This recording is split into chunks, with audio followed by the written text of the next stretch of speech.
Ya, pemirsa, Mahkamah Konstitusi menegaskan bahwa Undang-Undang Nomor 11 Tahun 2020 tentang Cipta Kerja cacat formil.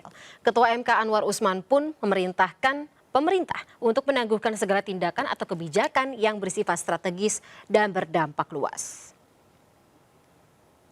Dalam pertimbangannya, MK juga menilai bahwa metode penggabungan atau Omnibus Law dalam Undang-Undang Cipta Kerja tidak jelas apakah metode tersebut merupakan pembuatan undang-undang baru atau melakukan revisi. Oleh karena itu, MK menyatakan Undang-Undang Cipta Kerja inkonstitusional bersyarat selama tidak dilakukan perbaikan dalam jangka waktu 2 tahun setelah putusan dibacakan pada 25 November 2021. MK pun memerintahkan pemerintah untuk menangguhkan segala tindakan atau kebijakan yang bersifat strategis dan berdampak luas serta tidak dibenarkan pula menerbitkan peraturan pelaksanaan baru yang berkaitan dengan Undang-Undang Nomor 11 Tahun 2020 tentang Cipta Kerja.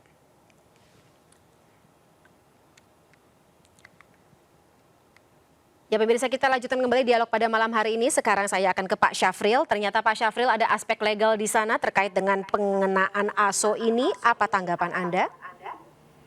Baik, saya tidak begitu memahami soal hukum, soal macam. Memang yang membuat kami ini bingung di industri adalah pertama tadi sudah disampaikan oleh Pak Nikolai bahwa ada undang-undang penyiaran nomor 32 tahun 2002 itu setahu saya masih berlaku dan belum pernah dicabut, yang mengatakan satu frekuensi satu saluran satu siaran ya. Setahu saya ini belum pernah dicabut. Artinya kalau ini masih berlaku sementara undang-undang Cipta Kerja yang mengatakan multiplexing ini atau digital ini satu saluran dengan berbagai siaran. Artinya ini kan sudah bertentangan, itu yang pertama. Yang kedua yang kami memang bertanya-tanya di anggota PSI sendiri itu bertanya mengenai standar ganda yang diberikan oleh Kominfo. Pertama, kalau di dalam undang-undang penyiaran tadi, begitu juga di Permen kalau saya tidak salah 46 ya Pak Nikolai tadi ya, 46 itu menyatakan bahwa ASU itu akan berlaku tanggal 2 November jam 24 tidak menyebutkan daerah manapun. Artinya itu seluruh Indonesia harus berlaku. Sehingga kalau memang ini diberlakukan di Jabodetabek, artinya ini kan kenapa di daerah lain tidak diberlakukan? Ini kan merupakan standar ganda. Sementara kita ketahui bahwa Jabodetabek ini, sebagaimana yang tadi sudah saya sampaikan, hasil data yang kami terima dari konsultan yang dipakai oleh seluruh stasiun televisi, ini bukan hanya konsultan abal-abal, tapi ini dipakai oleh seluruh stasiun televisi. Tidak ada satupun stasiun televisi yang tidak menggunakan Nielsen ya. Itu mengatakan baru 46% masyarakat Jabodetabek yang ready digital. Sehingga ini sangat riskan bagi kami apabila ini jumlah ini masih di bawah 50% sudah dilakukan digital atau dimatikan analog yang di Jabodetabek. Ini yang kami lihat dari sisi undang tadi. Kalau bicara aturan atau undang-undang tadi Pak Nikolai sudah menjelaskan, memang saya sejujurnya memang kalau bicara lebih dalam tentang aturan ini mungkin tidak dalam posisi itu ya karena tidak menguasai. Tapi yang kami perhatikan adalah tadi Undang-Undang Penyiaran Nomor 32 tahun 2002 yang sampai hari ini belum pernah dicabut. Dan ini bertentangan yang isinya adalah satu saluran satu siaran, sementara saat ini adalah satu saluran berbagai siaran. Yang kedua adalah di dalam Undang-Undang Cipta Kerja tadi maupun di dalam Permen 46 tadi menyebutkan tidak ada menyebutkan hanya Jabodetabek. Inilah yang membuat kami melihatnya standar ganda yang dilakukan oleh Kominfo. Kenapa hanya diberlakukan pada Jabodetabek? Itu tanggapan saya, Mbak. Oke, tidak berlaku secara luas ya, lagi-lagi hanya diberlakukan di Jabodetabek dan juga itu jumlahnya di bawah 50%. Seperti itu Pak Syafril ya. Pak Usman, Bapak berada di angka yang tidak mendapatkan tersebut, di angka di luar. Pak sorry Pak Soleh, mohon maaf. Pak Soleh berada di angka tadi di luar 45 atau 47% yang tadi katakanlah tidak mendapat siaran digital ini. Kalau boleh tahu Pak Soleh sampai dengan saat ini berarti tidak bisa menonton televisi dan katanya akan ke posko ya Pak ya. Tapi kalau misalnya di posko Pak Soleh nanti ditetapkan sebagai orang atau pihak yang tidak bisa mendapatkan tadi set top box secara gratis, bagaimana sikap Anda? Begini Mbak, kalau saya bukan bertentangan dengan kebijakan Kemenko tadi, tapi satu sisi harus melihat sisi sosial, ekonomi masyarakat, Mbak, terutama saya. Andai pun saya ke posko, memang ternyata saya di handphone tidak terdaftar, ya tentu saya kecewa. Untuk apa saya ke sana kalau memang saya lihat di handphone tadi dengan Pak Camar dari Net TV, ternyata memang saya tidak terdata. Kalau saya nggak mendapatkan, putuslah harapan saya. Apa yang harus saya cari? Jadi gini Mbak, peranan ini kalau memang tidak menggunakan biaya atau alat, mungkin bisalah cara-cara bagaimana pihak-pihak televisi menganalisis untuk jangan sampai mematikan semua siaran Mbak, gitu. Apalagi kan kita menggunakan alat. Nah, jadi ini maaf Mbak, ini menguntungkan sepihak jadinya. Jadi kami yang dibebani sebagai masyarakat gitu Mbak. Tapi mungkin sedikit Pak Soleh, jika memang harus membeli, menurut Anda harganya masuk akal? Kalau untuk kelas saya, Mbak, saya jujur aja, bukan karena lantar kami, memang kami saat ini cukup buat beli beras makan sehari-hari sudah alhamdulillah. Jadi kalau beli ini saya berpikir 2 kali, begitu Mbak. Baik Pak Soleh. Pak Usman, tanggapan Anda ketika memang ada warga yang menyatakan tidak siap, kemudian juga pemerintah memutuskan secara sepihak, tanggapan dari pemerintah terkait dengan keluhan warga ini? Jadi ini bukan keputusan pemerintah, ya, tetapi adalah perintah undang-undang.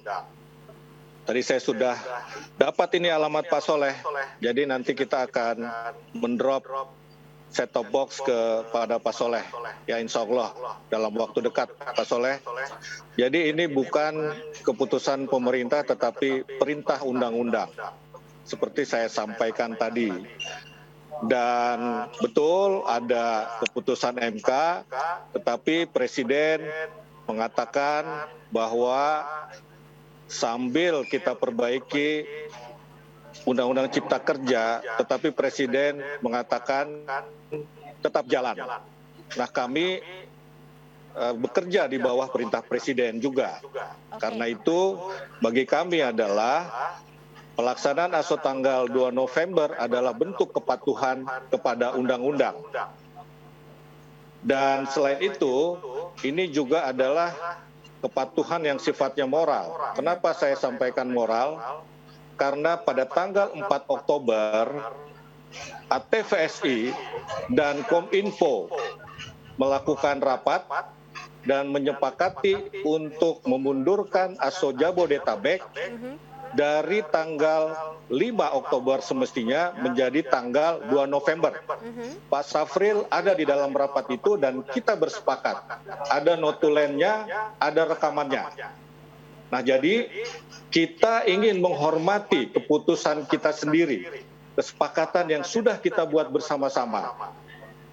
Ya, jadi kemudian terkait dengan undang-undang penyiaran itu memang mengatur frekuensi, mengatur analog.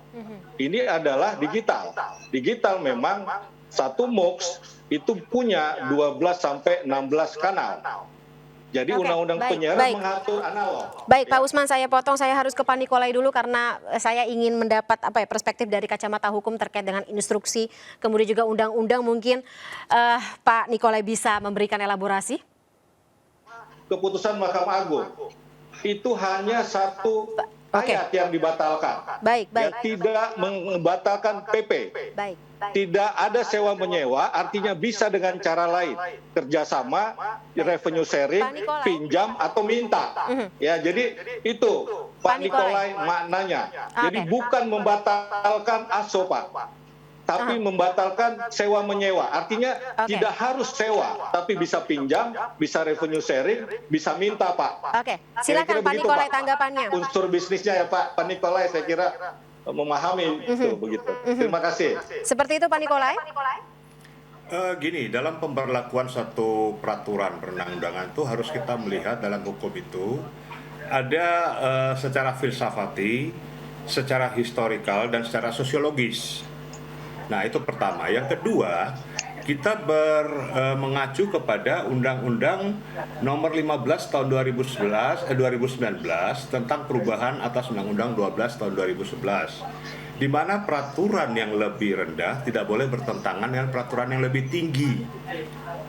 Itu ya, itu yang disebut dengan lex superior derogat legi inferiori, dalam hukum itu ada. Nah, oleh karena itu, dasar hukum yang dipakai oleh Kominfo itu sebenarnya bukan Undang-Undang Ciptaker, tetapi Peraturan Pemerintah Nomor 46 2021. Sedangkan Undang-Undang Ciptaker itu oleh Mahkamah Konstitusi itu kan masih dalam tahap perbaikan. Artinya dalam tahap perbaikan itu tidak diberlakukan dahulu. Dan dalam salah satu petitumnya itu jelas Mahkamah Konstitusi menyatakan untuk menangguhkan segala tindakan kebijakan yang bersifat strategis, berdampak luas, serta tidak dibenarkan pula menerbitkan peraturan pelaksana baru berkaitan dengan Undang-Undang Nomor 11 tahun 2020 tentang Ciptaker. Nah, kalau saya melihat tentang permasalahan hukumnya, maka saya katakan bahwa kebijakan tersebut adalah cacat hukum karena bertentangan dengan undang-undang yang lebih tinggi di atasnya. Itu permasalahannya. Sedangkan kalau dikatakan bahwa itu berdasarkan Undang Nomor 11 tahun 2020 tentang Ciptaker, dan Undang-Undang Ciptaker itu sendiri masih debatable, masih belum jelas karena Mahkamah Konstitusi pun masih memberikan waktu. Jadi tidak dan sudah ada keputusan dari Mahkamah Konstitusi untuk tidak boleh melakukan tindakan kebijakan yang bersifat strategis, berdampak luas, dan tidak dibenarkan menerbitkan peraturan pemerintah. Nah, kita mau bekerja bukan atas dasar perintah presiden, tapi atas dasar perintah undang-undang. Karena presiden pun bekerja atas dasar perintah undang-undang. Kalau bekerja atas dasar presiden, itu namanya otoritarisme. Tetapi kalau atas berdasarkan perintah undang-undang, itu namanya kita bekerja berdasarkan legalisme. Pak Usman, monggo tanggapannya. Pak Usman masih di mute. Pak Nikolai, tadi saya katakan nomor 1, kami melaksanakan ASO justru melaksanakan perintah undang-undang Cipta Kerja, Pak. Nomor 2 baru melaksanakan perintah presiden, karena presiden mengatakan jalan. Begitu, Pak. Justru tidak melakukan ASO adalah bentuk pelanggaran Undang-Undang Cipta Kerja. Itu menurut kami, Pak. Loh, Undang-Undang Cipta Kerja oleh Mahkamah Konstitusi itu masih di hold, belum diberlakukan. Nah, mau diberlakukan dengan atas dasar apa? Iya kan?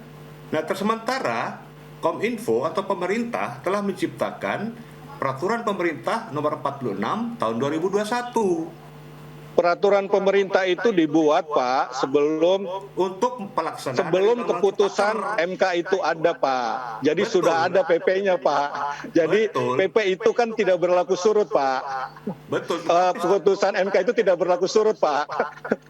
Ya kan? Keputusan MK. Iya, artinya itu dibuatnya, PP-nya itu dibuat setelah muncul keputusan MK, Pak.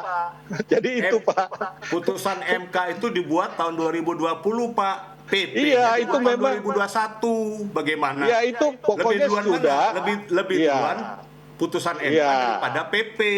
Iya, PP 2021, MK 2020. Iya, dan tetapi setelah ada putusan MK, maka tidak boleh melakukan apa-apa setelah putusan MK.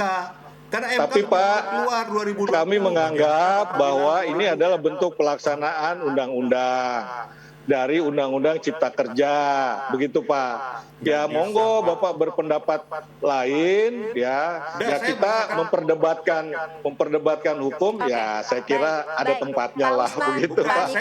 Pak Usman, Pak Nikolai, ini perdebatan yang tampaknya harus diselesaikan di pengadilan yang lebih tinggi ya, karena memang untuk aturan hukum ini tampaknya harus ada yang memutuskan seperti itu. Mungkin Pak Syafril bisa memberikan sedikit gambaran, mungkin langkah televisi selanjutnya akan seperti apa sebagai penutup mungkin, Pak? Sudah ada yang mengatakan akan menggugat.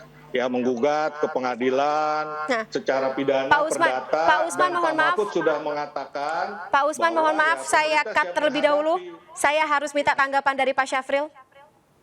Gimana nggak dengar tadi kenapa Iya, Mbak? langkah dari televisi selanjutnya mungkin dari kacamata Anda seperti apa melihat bagaimana atau kondisi yang sedang terjadi saat ini? Ya, kami sedang berkonsolidasi melihat apa yang harus kami lakukan ke depan. Tentunya ini kan kita harus mengikuti apa aturan yang ada. Tadi sudah disampaikan oleh Pak Nikolai dan juga ditanggapi oleh Pak Usman bahwa ini yang sedang kami coba konsultasikan sebenarnya apa yang harus kita ikutin. Karena kalau kita melihat kepada undang-undang penyiaran tadi, kemudian kita melihat undang cipta kerja, kemudian kita melihat katakanlah peraturan pemerintah tadi dan juga kenyataan di lapangan, ini kan semua bertolak belakang. Kenapa saya bertolak belakang? Di dalam peraturan pemerintah 46 itu tidak menyebutkan Jabodetabek, tidak menyebutkan mana-mana. Kalau memang seperti itu, kenapa tidak daerah lain yang diberlakukan? Bagaimana kita ketahui bahwa Pak Syafril, saya potong izin. Pak, mengenai tadi Pak ini kan kenapa daerah lain tidak di ASO karena LPS-nya tidak siap Pak untuk mendistribusikan set-top box Pak Syafril. Kita juga di Kan Jakarta begitu, juga Pak. tidak siap. Oh sudah 97% Pak set-top box-nya untuk rakyat miskin Pak. Data Sudah yang kita pegang bukan 97%, set-top Pak. box Pak. Kita tidak melihat set-top box Pak. Kita Kami melihatnya set-top box Pak Syafril. Tapi data Ukuran yang ada Bapak itu beda. Ini ukuran adalah data yang berdasarkan ada aturan itu undang-undang adalah Pak. data dari konsultan Pak. Nggak, Kominfo selalu salah dalam membuat data Pak. Jujur Pak, ini selalu kita berkata bahwa datang dari Kominfo itu nggak tahu datang dari mana. Harusnya data itu dipakai oleh data yang dipakai oleh televisi, yaitu adalah data Nielsen. Ini yang selalu kami sayangkan. Kenapa tidak data Nielsen? Sumber datanya, substansinya berbeda Pak Syafril. Kalau Pak memang, Syafril kan kita soal tidak tahu kesiapan apakah secara itu umum. berbeda. Kalau Yang kami kami- kan kesiapan dalam mendistribusikan set-top box. Jadi ini memang sumber datanya berbeda. Wilayah Kesiapan Pak Syafril kan secara DKI atau umum. Jabodetabek Gitu. tadi itu kan bukan hanya mulai dari masyarakat rumah tangga miskin Pak Usman. Dan Tapi waktu juga itu dari kan seluruh juga kesepakatan masyarakat, kita Pak. selama sebulan Pak, kita mempersiapkan masyarakat, termasuk kontribusi dari LPS loh Pak, untuk mempersiapkan masyarakat itu, kesepakatan rapat kalau kita. LPS, Pak, kami sudah benar-benar siap. Kami siap. Buktinya kami siap itu dengan melakukan pengembangan ataupun pembangunan infrastruktur itu siap. Yang kami Loh, tapi set-top box-nya Bapak belum siap. Set-top box-nya itu, Bapak Pak, belum siap, tidak begitu hanya- loh. tidak Yang hanya buat rakyat set-top box, miskin loh Pak. Yang buat rakyat miskin. Masyarakat miskin kita itu hanya sebagian kecil dari warga negara kita, Pak. Jadi kalau kita lihat Iya. hanya masyarakat miskin, kenyataan yang kami berikan selalu kepada Pak Geri di penyiaran atau Pak Syaan itu, Pak, bahwa data yang kami terima itu selalu tidak tepat, Pak. Kami datang ke rumah orang. Pak, ini ada berita ya Pak, saya bacakan berita ya Pak. Realisasi distribusi set-top box gratis MNC Group paling rendah Pak. Memang kalau Itu ada berita, Bapak Pak. bicara juga. Kita bicara dari Metro TV juga lebih kecil, Pak. Kita nggak bicara dari Metro TV, kita bicara dari total, Pak. Coba bicarakan satu persatu, Pak. Bagaimana klubnya Metro, bagaimana SCTV. Jangan bicara dari total MNC, Pak. Kita jangan bicara, saya tidak bicara sebagai MNC sini, Pak. Saya bicara dari ATVSI. Nah, Bapak Ya, lihat sendiri, mana yang paling Loh, kecil. ATVSI kan sudah sepakat Pak, tanggal 2 November Pak. Yang kita sepakati adalah Loh, mana Bapak kita tanggal 2 minta November Bapak loh, sepakat Nielsen. loh Pak. Yang Bapak kita sepakat adalah sebagai Bapak Nielsen, ATVSI Pak. loh Pak, 2 November. Loh ini ada catatannya loh Pak. Nielsen kita Ya, minta, selesaikan Pak, dulu dalam surat kami legalitasnya kepada dulu. Presiden tanggal Gimana, 6 Pak Nikolai? Oktober meminta Baik, supaya tanggal Selesaikan bahwa kota-kota legalitasnya Nielsen itu dulu. dibelakangkan, Pak. Jangan diutamakan karena itulah data kita melihat tolok ukur masyarakat Indonesia. Seperti itu Pak Usman. Iya, Bapak sudah sepakat sebagai ATVSI Ketua Pak, 2 November Jabodetabek Pak. Mari kita hormati kesepakatan kita Pak. Masyarakat Sebagai kita belum bentuk siap. penghormatan kepada diri Masyarakat sendiri, kita Pak. belum siap, Pak. Kalau katakanlah kami siap, tapi masyarakat kita belum siap, bagaimana, Pak? Kan TV ini kan perlu ditonton oleh masyarakat. Katakan kami ini siap, tapi masyarakat tidak siap, kami berpatung pada masyarakat. Masyarakat yang kami dapatkan datanya baru 46% per 31 Oktober. Ini yang membuat kami melihatnya, wah ini tidak tepat kalau kita lakukan analog switch off pada tanggal 2. Tapi kenapa Bapak sepakat kemarin tanggal 2, Pak? Kenapa Bapak sepakat tanggal 2, Bapak kemarin? Berpikir bahwa itu sudah siap, ternyata tidak siap, Pak. Ya memang Bapak harus menyiapkan itu. Berarti kesalahan juga ada di Bapak. Kenapa tidak ikut mempersiapkan masyarakat? Kami salah karena kami lihat bahwa masyarakat tidak siap, maka kami mundur. Baik, Bapak-bapak, tampaknya kalau misalnya saling lempar tanggung jawab seperti ini tidak akan ada habisnya. Mungkin sebagai penutup, Pak Nikolai, sekali lagi ada tanggapan terkait dengan kondisi seperti ini? Ya, saya hanya mau sampaikan, selesaikan legalitasnya dulu. Oke. Dalam pelaksanaan suatu kebijakan itu harus ada legalitas undang-undang yang mengikat. Itu saya pikir situ aja. Ya karena dasarnya memang seperti itu ya Pak Nikolai. Pertentangan ini akan menjadi debat kusir gitu. Jadi kalau dikatakan bahwa putusan MK lebih belakang dari PP 46 itu salah besar. PP 46 itu 2021, MK 2020. Nah, selesaikan dulu itu permasalahan legalitasnya. Baru kemudian kebijakan itu bisa dijalankan berdasarkan hukum yang mengatur. Jadi bukan kata menteri atau kata presiden atau kata siapa, tapi hukum yang mengatur. Negara ini negara hukum, bukan negara siapapun, negara hukum. Jadi segala sesuatu kebijakan, tindakan harus berdasarkan kepada peraturan perundang-undangan dan hukum yang berlaku. Saya kira itu kata kuncinya. Terima kasih. Pak Nicholas. Pak Syafril, kata kuncinya adalah sesuai dengan aturan hukum. Bagaimana langkah televisi untuk mengikuti aturan ini? Ya tentunya saya sependapat bahwa kita harus ikut aturan hukumnya. Aturan bagaimana? Kalau memang hukumnya itu mengatakan demikian, tadi sudah disampaikan oleh Pak Usman ada beberapa yang akan mengajukan gugatan. Nah, kita lihat nanti kami di asosiasi akan melihat.